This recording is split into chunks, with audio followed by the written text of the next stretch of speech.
Hello everyone. Welcome to Deep Dive Diaries by Correlate Insights. In today's video, we are going to focus on idea screening, one of the earliest and most critical steps in market research for innovation. As you may know, the product life cycle describes how every product moves through stages: introduction, growth, maturity, and decline. But before a product can even reach the introduction stage, businesses first need to identify which ideas are worth pursuing, which directions have genuine consumer appeal, and which should be dropped before time and money are wasted. That's where idea screening comes in. It ensures that only the most promising ideas make past the pre introduction stage and are nurtured into concepts that are strong enough to eventually survive and thrive across the life cycle. Idea testing happens at a very early stage.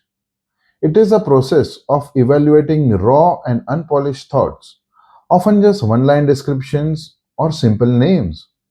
Its objective is to quickly screen a large pool of ideas and prioritize the ones with genuine consumer pull. This is a pre introduction filter. It prevents the weak or irrelevant ideas from ever entering into the cycle. For example, a snack company may generate ideas like ready to drink herbal tea, high protein chips, and plant based dessert cups. Idea testing helps to identify which sparks real consumer interest. Its unique aspects are large volume, rapid screening, and leveraging consumers' gut reactions. Quantitative research is the most preferred methodology for idea screening. Online surveys with sequential monadic or monadic design can be utilized. Researchers can also use MaxDiff or best to worst scaling to prioritize across many ideas. And in case of large pool of ideas ranging from 20 to 50, screening grids can be utilized.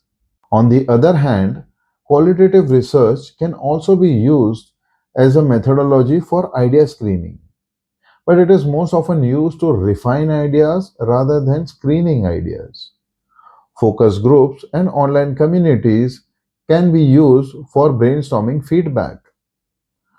Idea co creation workshops can also be organized with consumers to refine raw ideas. Idea screeners are usually used when the goal is speed, breadth, and screening efficiency. Now, let's go deeper in the operational side of data collection. How researchers actually capture the consumer input for these tests. Surveys often use monadic or sequential monadic testing where respondents see a series of raw ideas and rate each one of them. In terms of stimulus, just short text or statements are used, sometimes with a name or a tagline.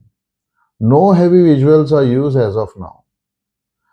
In terms of sample, a broad audience, often in the range of 200 to 300 samples per market, is used because at this stage you want to know the general market potential. In terms of turnaround, the turnaround is very fast where data can be collected and analyzed just within a few days. Key metrics like overall appeal, uniqueness, relevance, top level purchase interest, brand fit, and first impressions are usually captured in idea screening. Moreover, researchers can also capture reasons for appeal or lack of appeal, target group fit, perceived barriers, forced choice or max diff, ranking, and improvement suggestions. At this stage, we avoid asking about detailed pricing, product formats, or even distribution because the idea is not yet fleshed out.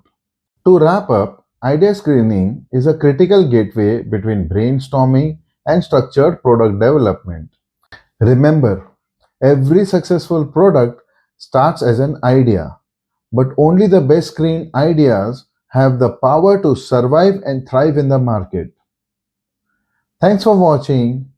Like, share, and subscribe to Deep Dive Diaries. And as always, keep researching, keep growing.